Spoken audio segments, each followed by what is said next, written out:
Hello friends, hello எம்டிஎன்ஸ், நான் உங்கள் மோகன். இன்னைக்கு இந்த வீடியோவில் இப்போ புதுசாக ஒரு பைக் வாங்கியிருக்கோம். ஸோ அந்த பைக்கை வாங்கின உடனே லாங் ரைடு கொண்டு போகலாமா, அதே மாதிரி புதுசாக பைக் வாங்கி குறிப்பிட்ட நாள் தான் ஆகிருக்கு, குறிப்பிட்ட கிலோமீட்டர் தான் ஓடி இருக்கு, இன்னும் ஃபர்ஸ்ட் சர்வீஸ் கூட முடியல. ஸோ அந்த மாதிரி பைக்கில் லாங் ரைடு போகலாமா அப்படின்ற சந்தேகம் நிறைய பேருக்கு இருக்கும். அதுவும் புது பைக்கில் மலைப்பகுதிகளெல்லாம் ஓட்டலாமா அப்படின்ற சந்தேகம் நிறைய பேருக்கு இருக்கும். அதையும் புது பைக்கில் லாங் ரைடு போகலாமா வேண்டாமா அப்படின்ற சந்தேகம் வருதுன்னா, பொதுவாக எந்த ஒரு வாகனமாக இருந்தாலும் அதோட இன்ஜினுக்கு பாத்தீங்கன்னா ஃபர்ஸ்ட் 1000 கிலோமீட்டருக்கு பிரேக் இன் பீரியட் அப்படின்ற ஒன்று இருக்கு. இந்த பிரேக் இன் பீரியட் அப்படின்னா என்னன்னு உங்களுக்கு இன்னும் தெரியல அப்படின்னா, இதை பத்தி ஏற்கனவே நம்ம சேனல்ல ஒரு வீடியோ போட்டிருக்கோம். ஸோ அந்த வீடியோவை ஆல்ரெடி பார்த்துருந்தீங்கன்னா சூப்பர். இன்னும் பார்க்கல அப்படின்னா இந்த வீடியோவை பாஸ் பண்ணிட்டு ஃபர்ஸ்ட் அந்த வீடியோவை போய் பார்த்துட்டு வாங்க, அப்போதான் உங்களுக்கு இந்த வீடியோ புரியும். ஸோ அந்த வீடியோக்கான லிங்கை கீழே டிஸ்கிரிப்ஷன்ல கொடுத்துருக்கேன். இந்த பிரேக் இன் பீரியடை சிம்பிளா சொல்லணும் அப்படின்னா, இப்போ புதுசா ஒரு குழந்தை பிறந்திருக்கு. ஸோ அந்த குழந்தைய ஸ்டார்டிங்ல இருந்து நாம எப்படி வளர்க்குறோம் அப்படின்றத பொறுத்து தான் அந்த குழந்தை பெருசான பிறகு எந்த மாதிரி குணங்கள்ல இருக்கும் அப்படின்றத டிபெண்ட் பண்ணி இருக்கு. ஸோ அதே மாதிரி தான் இப்போ புதுசா ஒரு பைக்கை வாங்குறோம் அப்படின்னா, அந்த பைக்குடைய ஃபர்ஸ்ட் 1000 கிலோமீட்டருக்கு அந்த பைக்கை நாம எப்படி ஓட்டி எப்படி பாதுகாப்பா வச்சுக்கிறோம் அப்படின்றத பொறுத்து தான் அதுக்கப்புறம் அந்த பைக்குடைய பர்ஃபார்மன்ஸும் சரி, அந்த பைக்குடைய செயல்திறனும் சரி, அந்த பைக்குடைய மைலேஜும் சரி அமையும். சரி, இப்போ இந்த விஷயத்துக்கும் புது பைக்ல லாங் ரைடு போகக்கூடாதுன்னு சொல்றதுக்கும் என்ன சம்பந்தம் அப்படின்னா, இப்போ நான் சொல்ல போறதை கற்பனை பண்ணி பாருங்க. இப்போ நீங்க புதுசா ஒரு பைக் வாங்கியிருக்கீங்க, உடனே அந்த பைக்ல நீங்க லாங் ரைடு போய்கிட்டு இருக்கிறதா கற்பனை பண்ணிக்கோங்க. சோ புது பைக் அப்படின்றதால அந்த பைக்கை ஒரு குறிப்பிட்ட ஆர்பிஎம் குள்ள தான் ஓட்டணும் அப்படின்ற மாதிரி மேனுவல் புக்ல சஜஸ்ட் பண்ணிருக்காங்க. அதாவது புது பைக்ல நீங்க ஒரு 50-60 கிலோமீட்டர் ஸ்பீட்ல தான் வந்து போகணும்னு சொல்லியிருக்காங்க. சோ நீங்க ரொம்ப நேரமா ஹைவேல 50-60ல தான் போய்கிட்டு இருக்கீங்க. திடீர்னு ஹைவேல பாத்தீங்கன்னா உங்களுக்கு எந்த பைக்குமே வரல, ஹைவே பாத்தீங்கன்னா ஓரளவுக்கு காலியா இருக்கு. சோ நிறைய பேர் அவங்களுடைய பேஷன்ஸை இழந்து, அதாவது அவங்களுடைய பொறுமையை இழந்து, ரொம்ப நேரமா நம்ம ஸ்லோவா தானே போய்கிட்டு இருக்கோம், கொஞ்சம் ஃபாஸ்டா ஓட்டலாம் அப்படின்ற மாதிரி அவங்க வந்து ஃபாஸ்டா போக ஆரம்பிச்சிருவாங்க.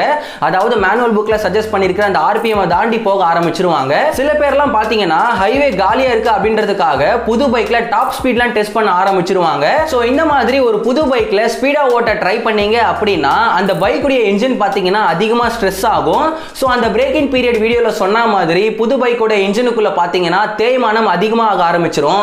சோ இதனால அந்த பைக்குடைய பெர்ஃபார்மன்ஸும் சரி, செயல்திறனும் சரி, மைலேஜும் சரி கொஞ்சம் கொஞ்சமா குறைய ஆரம்பிக்கும். சோ இந்த ஒரு முக்கியமான காரணத்தால தான் புது பைக்ல லாங் ரைட்ஸ்லாம் போக கூடாதுன்னு நிறைய பேர் சொல்றாங்க. சரி, அப்ப புது பைக்ல லாங் ரைட்ஸ்லாம் போக கூடாதா அப்படின்னா, லாஜிக்கலா யோசிச்சு பார்த்தா புது பைக்ஸ்ல தாராளமா லாங் ரைட்ஸ் போகலாம். ஆனா அந்த மாதிரி லாங் ரைட்ஸ் போகும்பொழுது கம்பெனி தரப்புல மேனுவல் புக்ல ரெக்கமெண்ட் பண்ணியிருக்கிற ஆர்பிஎம் குள்ள அந்த ஸ்பீடுக்குள்ள தான் ஓட்டணும். அப்படி ஓட்டும் பொழுது உங்களுக்கு பேஷன்ஸ் இருக்கு, பொறுமை இருக்கு, நீங்க ஹை ஸ்பீடு ஓட்ட மாட்டீங்க, டாப் ஸ்பீட்லாம் செக் பண்ண மாட்டீங்க, டக்குன்னு பைக்கை முறுக்க மாட்டீங்க அப்படின்னா புது பைக்ல தாராளமா நீங்க லாங் ரைட்ஸ்லாம் போகலாம். அண்ட் அதே மாதிரி புது பைக்ல லாங் ரைட்ஸ் போகும்பொழுது ஓவர்லோட் எல்லாம் ஏத்தாதீங்க, அதாவது பைக்ல அதிக வெயிட் ஏத்தாதீங்க. ஏன்னா புது பைக்குடைய இன்ஜின் ஸ்ட்ரெஸ் ஆகிறதுக்கான வாய்ப்புகள் இருக்கு. அண்ட் அதே மாதிரி புது பைக்ல லாங் ரைட்ஸ் போகும்பொழுது எவ்வளவு கிலோமீட்டருக்கு போகலாம் அப்படின்ற சந்தேகமும் இருக்கும். சோ என்ன பொறுத்த வரைக்கும் எவ்வளவு கிலோமீட்டர்னா போகலாம், ஆனா அதிகபட்சம் 100 கிலோமீட்டருக்கு ஒரு முறையாவது பைக்குக்கு ரெஸ்ட் விடுங்க.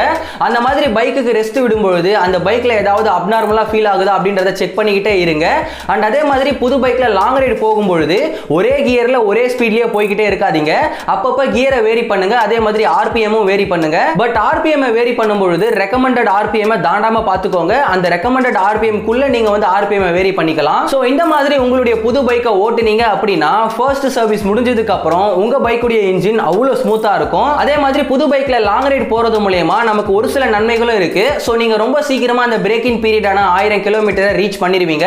சோ அதுக்கப்புறம் பைக்கை நீங்க ஃபர்ஸ்ட் சர்வீஸ் பண்ணி முடிச்சிட்டீங்க அப்படின்னா அதுக்கப்புறம் அந்த புது பைக்கை தாராளமா நீங்க நார்மலா ஓட்ட ஆரம்பிச்சிடலாம். அண்ட் அதே மாதிரி புது பைக்ஸ்ல லாங் ரைட்ஸ் போறது மூலமா இன்னொரு நன்மையும் இருக்கு. அதாவது நீங்க வாங்கின பைக்ல தவறுதலா ஏதாவது மேனுஃபேக்சரிங் டிஃபெக்ட்ஸ் இருந்தா அந்த மாதிரி ரைட்ஸ் போகும்போது உங்களுக்கு அது ஈஸியா தெரிய ஆரம்பிச்சிடும். சோ அப்படி உங்க பைக்ல ஏதோ மேனுஃபேக்சரிங் டிஃபெக்ட் இருக்கு அப்படின்னா அதை ஷோரூம்ல சொல்லியோ அல்லது வாரண்டி மூலமாவோ நீங்க ரொம்ப ஈஸியா சரி பண்ணிடலாம். சோ என்ன பொறுத்த வரைக்கும் புது பைக்கா இருந்தாலும் சரி தாராளமா லாங் ரைட்ஸ் போகலாம், இல்ல மலைப்பகுதிகளில் கூட ஓட்டலாம். ஆனா ஒரே ஒரு விஷயம் தான், என்ஜினை ரொம்ப ஸ்ட்ரெஸ் பண்ணாதீங்க, ஓவர் ஸ்பீடிங் பண்ணாதீங்க, டாப் ஸ்பீடிங் பண்ணாதீங்க, ரேஷ் டிரைவ்லாம் பண்ணாதீங்க, ஜென்டிலா பைக்கை ஓட்ட ட்ரை பண்ணுங்க. ஓகே, இந்த வீடியோ பிடிக்கலனா டிஸ்லைக் பண்ணிட்டு ஏன் பிடிக்கல அப்படின்றத மறக்காம கமெண்ட்ஸ்ல சொல்லுங்க. சோ அடுத்தடுத்து வர வீடியோக்கள்ல அந்த மிஸ்டேக்கை நான் பண்ணாம இருப்பேன். இந்த வீடியோ பிடிச்சிருந்தா like, share, comment and subscribe பண்ணி நம்ம எம்டிஎன்ஸ் ஃபேமிலியில ஜாயின் பண்ணிக்கோங்க. கர்மாவை எதிர்பார்க்காம உதவி செய்யுங்க. மத்த எந்த விஷயத்தை செய்யறதா இருந்தாலும் கர்மாவை எதிர்பார்த்து செய்யுங்க. அடுத்து இன்னொரு யூஸ்ஃபுல்லான வீடியோஸ்ல உங்களை வந்து பார்க்கறேன். லவ் யூ எம்டிஎன்ஸ். நன்றி.